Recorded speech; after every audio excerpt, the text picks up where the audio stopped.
Hello friends, good morning. Very good morning. ఈరోజు అయితే day 4 కాణిపాకంకి వచ్చేసాం ఆల్రెడీ. నేను నైట్ సో కాణిపాకంలోనే టెంపుల్ ముందు రూమ్ తీసుకొని అయితే ఉన్నామండి.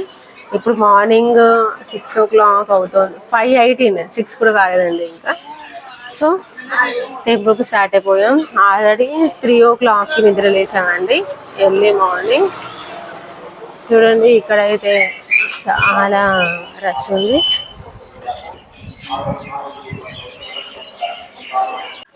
చూడండి మా వెయ్యి ఎందుకు చక్కగా రెడీ అయిపోయిందో. ఒక గుడ్ ఏంటంటే మేము మార్నింగ్ ఇక్కడే స్టే చేసినా కూడా 3 o'clock వేస్తున్నాము.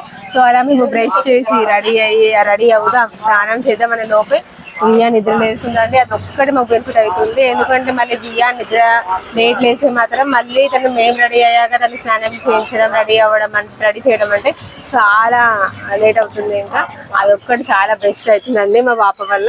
ఇప్పుడైతే మనం టెంపుల్కి స్టార్ట్ అయిపోయాము. ఈ కాణిపాకం దేవాలయం అనేది చిత్తూరు జిల్లాలో ఉందండి.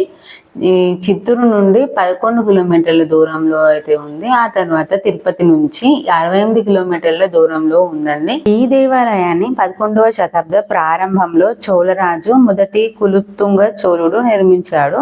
1336 తర్వాత విజయనగర సంస్థాన చక్రవర్తులు దీనిని అభివృద్ధి చేశారు. టెంపుల్ సరౌండింగ్ లో అయితే మనకి హోటల్ రూమ్స్, వాష్రూమ్స్, ఇంకా మన వెహికల్ పార్క్ చేసుకోవడానికి పార్కింగ్ ఫెసిలిటీ కూడా ఉందండి.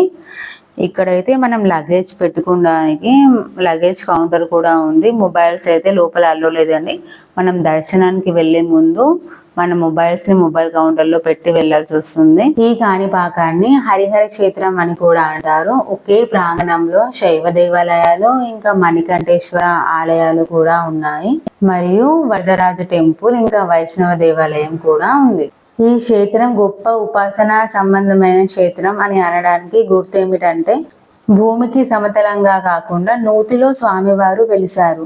అలా ఆవిర్భవిస్తూనే ఆయన శరీర అంగవైకల్యం కలిగిన వారిని అనుగ్రహించి వరప్రదాతగా ఇక్కడ వెలిశారు. ఈ విఘ్నేశ్వర ఆరాధన ఈ స్వయంభూ క్షేత్రంలో చేయడం చేత మన ఇంటి దగ్గర చేసే ఆరాధన కన్నా ఇక్కడ చేస్తే కోట్ల రెట్ల ఫలితం అనేది వస్తుంది. మనం సర్వదర్శనం చేసుకోవాలంటే టెంపుల్ కి ఎడమ వైపున ఒక లైన్ అనేది ఉంటుందండి. ఆ లైన్ లో వెళ్ళి మనం దర్శనం చేసుకోవచ్చు. లేదా మనము పేమెంట్ చేసి 50 రూపీస్ ఉంది, 150 రూపీస్ ఉంది, అతి శీఘ్ర దర్శనం కూడా చేసుకోవచ్చు అండి. మేము గమనించింది ఏంటంటే ఇక్కడ సర్వదర్శనానికి క్యూ లైన్ లో వేచి ఉండకుండా కాసేపు అలా మనము 50 రూపీస్ లైన్ దగ్గర అయితే నిల్చున్నట్లయితే అక్కడ వితౌట్ టికెట్ ఒక టైమింగ్స్ లో అయితే పంపిస్తున్నారండి. మార్నింగ్ 6 నుంచి వితౌట్ టికెట్ కూడా అక్కడ నుంచి డైరెక్ట్ ఎంట్రీ అయితే ఉంటుంది. మేము సర్వదర్శనానికి క్యూ లైన్ లో వేచి ఉండకుండా అక్కడే ఆ గేట్ ఓపెన్ చేయగానే వెళ్ళిపోయామండి డైరెక్ట్ గా. అలాగే ఈ టెంపుల్ ముందు ఉన్న వినాయక విగ్రహానికి ఓ స్పెషాలిటీ ఉందట. ఇది రోజు రోజుకి సైజ్ అనేది పెరుగుతూ ఉంటుందట అని ఈ టెంపుల్ వాళ్ళే విత్ ప్రూఫ్ తో సహా నిరూపించారు. 50 సంవత్సరాల క్రితం ఈ స్వామి కోసం చేయించిన వెండి ఆభరణాలు ఏవి ఇప్పుడైతే సరిపోవట్లేదట. అలాగే వినాయకుని బొజ్జ సైజ్ కూడా పెరుగుతుందని చెప్తున్నారు. గర్భగుడిలో దేవుని దర్శనం చేసుకునే ముందు ఇక్కడ ఈ కోనేరులో అయితే కాలు కడుక్కుని వెళ్తున్నారు చాలా మంది. చూశారుగా కోనేరులో ఉన్న నీళ్లు ఎంత ట్రాన్స్పరెంట్ గా ఉన్నాయో, అస్సలు కాస్త మురికిగా కూడా లేదండి. టోటల్ మనకి లోపలి వ్యూ కూడా పైనుంచే కనిపిస్తుంది, అంత ట్రాన్స్పరెంట్ గా అయితే ఉందండి. నెక్స్ట్ మనము విఘ్నేశ్వరుడి దర్శనం కాగానే మణికంఠేశ్వర దర్శనానికి అయితే వెళ్తున్నామండి. ఈ టెంపుల్ మన విఘ్నేశ్వర స్వామి దేవాలయానికి వాయువ్యంగా అయితే ఉంటుందండి. మనమైతే ఇప్పుడు ఎంట్రీ అయిపోతున్నాము. ఈ మణికంఠేశ్వర స్వామి దేవాలయంలో అయితే చాలా విగ్రహాలు ఉన్నాయండి. గుడిలో కానీ గోపురం మీద కానీ చాలా విగ్రహాలు ఉన్నాయి. అసలు గోపురం సైజు చిన్నగానే ఉంది కానీ విగ్రహాలు అయితే చాలా పెట్టారండి. చూడండి, నేను లోపల వ్యూ కూడా క్యాప్చర్ చేస్తున్నాను. ఇక్కడ నంది విగ్రహం కూడా ఉందండి, చాలా పెద్దగా ఉంది నంది విగ్రహం. చూసారా గోపురం మీద కూడా ఎన్ని విగ్రహాలు ఉన్నాయో. చూడడానికి చిన్నగా ఉన్నా కూడా చాలా విగ్రహాలు ఉన్నాయి. చూడండి సరౌండింగ్ వ్యూ అయితే చూపిస్తున్నాను. నెక్స్ట్ కాస్త ముందుకు వచ్చామో లేదో మనకి ఎంట్రన్స్ కి 2 sides ఇలా విగ్రహాలు అయితే ఉన్నాయి. ఆ తర్వాత చూడండి రైట్ సైడ్ లో మనం ఇక్కడ ఫొటోస్ దిగడానికి కెమెరా మ్యాన్స్ కూడా ఉన్నారండి. చాలా శిల్పాలు ఉన్నాయండి ఇక్కడ. వినాయకుడి చాలా రూపాలలో శిల్పాలు అయితే పెట్టారు. చాలా బాగున్నాయండి. నేను ప్రతి ఒక్కటి కవర్ చేశాను చూడండి. ఇంకా మణికంఠేశ్వర స్వామి విగ్రహం కూడా ఉంది. నంది విగ్రహం అయితే సూపర్గా ఉందండి. చాలా పెద్దగా ఉంది. లొకేషన్ అయితే మాకు చాలా బాగా నచ్చిందండి. ఇక్కడ చిన్నపిల్లల్ని తీసుకొస్తే మాత్రం చాలా బాగా ఎంజాయ్ చేశారండి. ఆ విగ్రహాలు, ఈ ప్లేస్ సూపర్గా ఉందండి. చూడండి టోటల్ లొకేషన్ అయితే కవర్ చేస్తున్నాను. మరి ఇక్కడ వస్తే మాత్రం కెమెరాలో ఫోటో దిగడం మాత్రం మర్చిపోకండి, ఎందుకంటే మేము కూడా దిగామండి. చాలా బాగా వచ్చింది ఫోటో అయితే.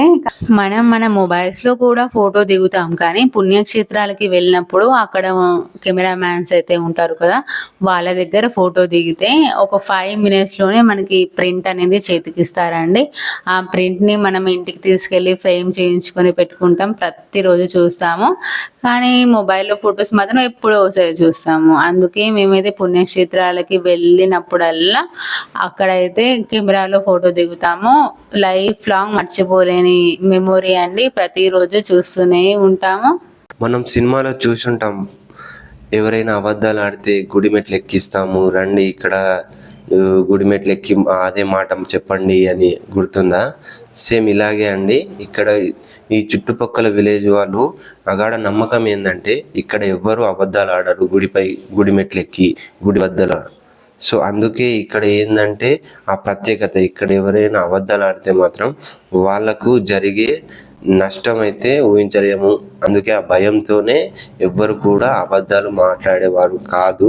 చూశారుగా బొజ్జగన్పయ్య ఎన్ని రూపాలు ఉన్నాయో. ఫ్లూట్ వాయించినట్టు, వీణ వాయిస్తున్నట్టు, ఇంకా గద పట్టుకొని, నేనైతే ఎక్కడ చూడలేదండి ఇటువంటి బొజ్జగన్పయ్య విగ్రహాలని. ఇక్కడే చూస్తున్నాను. ఈ కాణిపాకంలోనే మనకు ఇలా దర్శనం ఇస్తున్నాడు ఆ బొజ్జగన్పయ్య.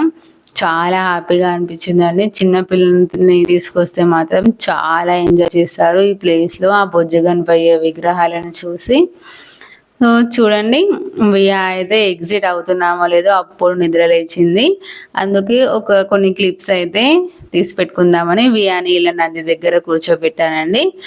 మనము పుణ్యక్షేత్రాలు దర్శించుకోవాలంటే చాలా అదృష్టం ఉండాలి. మనం దర్శించుకుందామంటే కాదండి, ఆ దేవుడి పిలుపు ఉంటేనే మనకు దర్శన భాగ్యం అనేది కలుగుతుంది.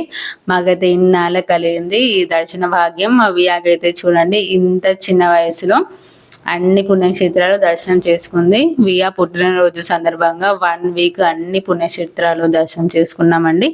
చాలా అదృష్టవంతురాలండి వియా అయితే. నెక్స్ట్ మనం వరదరాజ్ పెరుమా టెంపుల్కి అయితే స్టార్ట్ అయిపోయాము. ఈ టెంపుల్ మన మెయిన్ టెంపుల్కి రైట్ సైడ్లో అయితే ఉందండి. మేము ఆ విఘ్నేశ్వర స్వామి దర్శనానికి ముందే ఈ టెంపుల్ని దర్శనం చేసుకున్నాము. ఎందుకంటే మార్నింగ్ 6 o'clock అయితే దర్శనానికి ఎంట్రీ అని అయితే చెప్పారు అక్కడ. మళ్ళీ 1 hour వెయిట్ చేయాలి అని ముందుగా ఈ టెంపుల్ని అయితే దర్శనం చేసుకున్నామండి. ఇక్కడైతే చూడండి శ్రీదేవి, భూదేవి ఇలా చాలా విగ్రహాలు ఉన్నాయి ఈ టెంపుల్లో. టోటల్ వీడియో అయితే క్యాప్చర్ చేశానండి, మీరు దర్శనం చేసుకోండి.